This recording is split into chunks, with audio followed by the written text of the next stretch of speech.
¿Dónde lo hacen los animales si no tienen orinales? ¡Ay! ¿Qué pasa? Tina tiene caca. Mamá, ven aquí, llévame al baño, ¿sí? Y dime, ¿dónde lo hace la serpiente? No lo hará en una fuente. La serpiente da vueltas, se anuda y su cagarruta parece una viruta. Y dime, ¿a dónde va este bicho? No querrá quitarme el sitio. Venga, siéntate en tu orinal y tranquila. Aprieta ya. ¡Vamos! ¡Ánimo! ¡Pif y plof!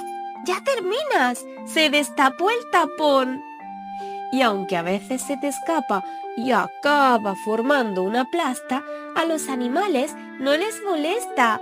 Para ellos, el mal olor es una fiesta.